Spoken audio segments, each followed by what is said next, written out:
아산국악제에서 김용빈을 껴안으려던 한 여성의 돌연적인 포옹 장면이 충격을 안기며 여론이 들끓고 있습니다. 충청남도 아산의 늦가을 공기 속에서 열린 제18회 아산국악제는 처음부터 뭔가 이상했다. 무대 위에는 잔잔한 대금 소리, 관객석에는 정숙한 기대감, 그리고 그 모든 중심에는 한 사람, 국악의 아이돌이라 불리던 김용빈이 있었다. 그의 무대는 언제나 화제였다. 그가 등장하면 카메라 플래시가 번쩍이고 젊은 관객들과 전통 예술 애호가들이 함께 환호했다. 그러나 그날 환호는 곧 숨죽인 긴장으로 바뀌었다.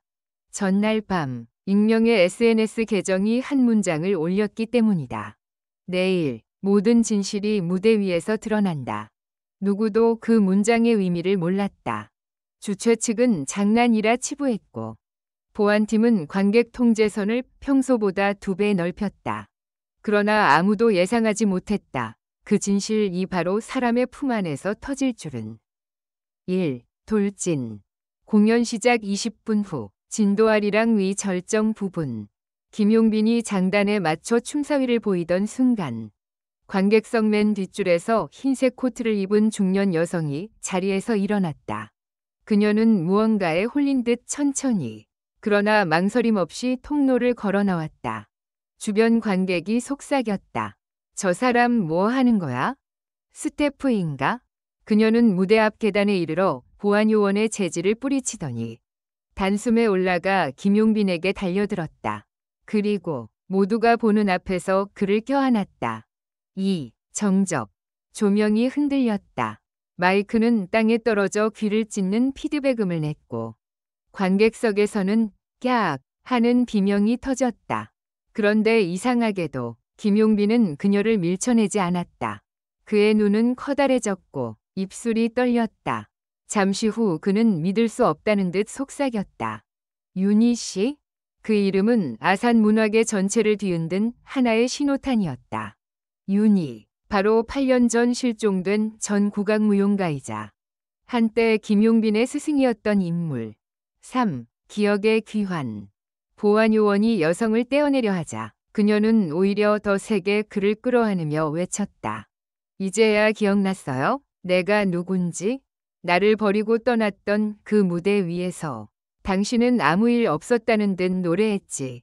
그녀의 손에서 작은 봉투 하나가 떨어졌다. 그 안에는 낡은 사진이 있었다. 어린 김용빈이 전통무용복을 입고 웃고 있는 모습. 그 옆에는 젊은 윤희가 있었다. 사진 뒤에는 이렇게 쓰여 있었다. 소리는 잊혀도 마음의 울림은 남는다. 그 순간 김용빈은 마이크를 집어들고 낮게 말했다. 그녀는 제 과거입니다. 그리고 제 죄이기도 합니다. 4. 혼돈의 무대. 공연장은 아수라장이 되었다. 기자들이 무대로 몰려들고 관객들은 스마트폰을 꺼내 들었다. 누군가는 울었고 누군가는 욕했다. 쇼야? 연출이야? 아니야. 저 사람 진짜 울고 있잖아. 윤희는 경찰에게 끌려가며 마지막으로 중얼거렸다. 이제 됐어요. 이제 나를 잊지 않았다는 걸 알았으니까. 그녀가 떠난 자리엔 여전히 떨어진 마이크와 흩어진 악보만이 남았다. 김용빈은 주저앉은 채 그 악보를 바라보며 흐느꼈다. 그리고 조용히 읊조렸다. 윤희 선생님, 이 노래는 당신께 드립니다. 그가 부른 노래는 사랑가. 그러나 그의 목소리는 흔들렸고 음정은 흐트러졌다. 관객들은 더 이상 박수를 칠 수 없었다.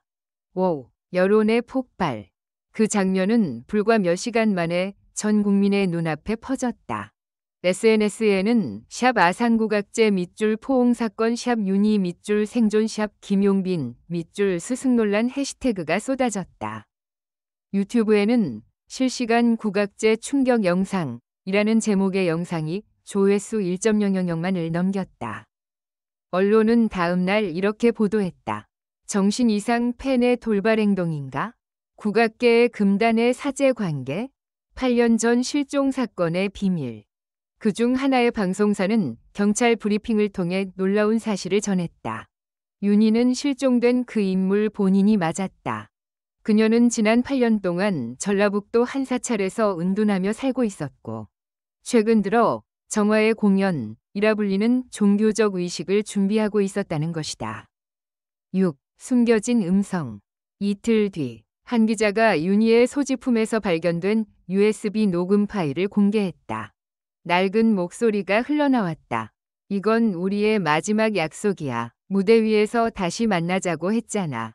그날이 오면 진짜 노래를 불러줘. 거짓이 아닌 소리로. 그 목소리는 분명 김용빈의 것이었다. 언론은 즉각 그를 향해 공격을 퍼부었다. 그녀의 실종에 연루된 것 아니냐? 두 사람은 공범이었나? 하지만 김용빈은 아무런 해명도 하지 않았다. 그는 SNS 계정을 닫고 모든 스케줄을 취소했다. 단 하나의 메시지만 남겼다. 그날의 약속, 내가 끝내지 못했다. 7. 사라진 영상. 그로부터 사흘 후 아산국악제 공식 서버가 해킹당했다. 누군가가 공연 당시 CCTV 영상을 유출했는데 그 영상에는 결정적인 장면이 있었다.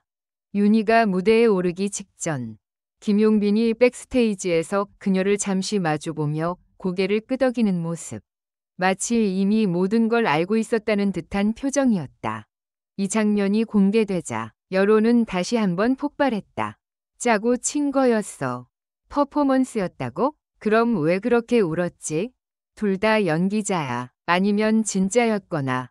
진실은 아무도 몰랐다. 8. 마지막 인터뷰.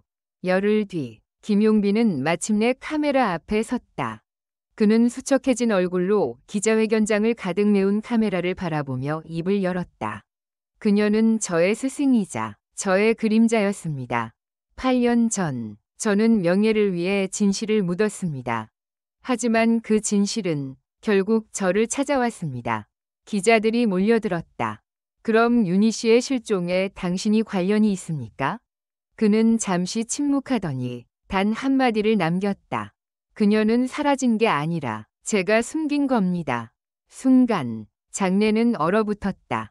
9. 두 번째 반전. 그러나 그 고백은 또 다른 거짓이었다. 며칠 뒤 경찰은 윤희의 사찰방에서 자필 유서를 발견했다. 그녀는 3개월 전부터 병으로 시한부 선고를 받았고 마지막 공연을 위해 스스로 연락을 끊은 것으로 드러났다. 그녀는 김용빈에게 편지를 남겼다. 당신이 나를 잊은 게 아니라 기억 속에 가둬둔 거라는 걸 알아요. 그러니 이번엔 내가 무대를 찾아갈게요. 그 무대 위에서 우리 둘 다 해방되길. 즉, 윤희는 이미 자신의 죽음을 예감하고 있었고 그 무대는 복수나 스캔들이 아니라 마지막 인사였다.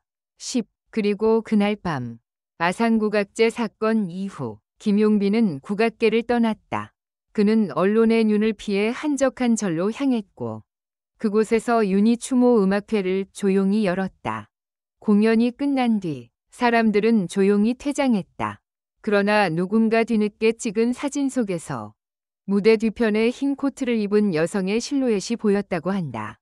빛에 반사된 듯 희미하게 마치 미소 짓는 듯한 모습이었다.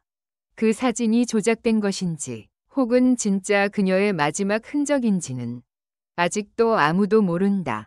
2025년 12월 한 라디오 프로그램에서 익명의 남성이 전화를 걸었다. 그는 낮고 떨리는 목소리로 이렇게 말했다. 사람들은 내가 그녀를 버렸다고 하지만 사실 그녀가 나를 구했어요.